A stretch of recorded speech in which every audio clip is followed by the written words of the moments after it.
সাইফ আলী খানের বাড়িতে ঢুকে হামলা চালানোর ঘটনায় প্রধান আসামি বাংলাদেশি কিনা তা নিয়ে সন্দেহ থাকলেও জোর গলায় কিছু বলতে পারেনি মুম্বাই পুলিশ।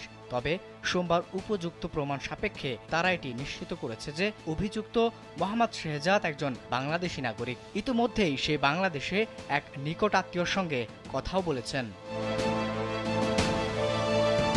মুম্বাই পুলিশের তদন্ত রিপোর্ট থেকে জানা যায়, প্রায় ৭ মাস আগে মেঘালয়ের ভারত বাংলাদেশ সীমান্তে ডাউকি নদী পার হয়ে অবৈধভাবে ভারতে প্রবেশ করে শেহজাদ। কয়েক সপ্তাহ পশ্চিমবঙ্গে থেকে মিথ্যে পরিচয়ে আধার কার্ড তৈরির চেষ্টা করেছিলেন তিনি। তবে তার সেই চেষ্টা সফল হয়নি।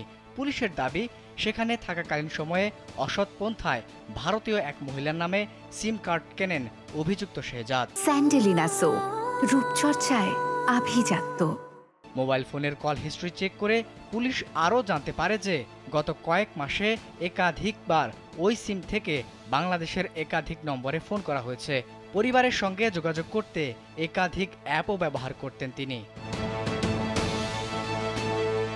জিজ্ঞাসাবাদের এক পর্যায়ে মুম্বাই পুলিশ তাকে পুনরায় পরিবারের সঙ্গে যোগাযোগ করতে বলে। তখনই মুম্বাই পুলিশের সঙ্গে মোবাইল ফোনে বার্তালাপ হয় বাংলাদেশে থাকা মোহাম্মদ শেহজাদের ভাইয়ের। অভিযুক্ত ব্যক্তি দ্বাদশ শ্রেণী পর্যন্ত পড়াশোনা করেছেন। কাজের সন্ধানেই ভারতে পাড়ি জমান তিনি। পুলিশের দাবি, শেহজাদের বাংলাদেশের নাগরিকত্বের প্রমাণও পেয়েছে তারা। বিনোদন ডেস্ক, কালবেলা।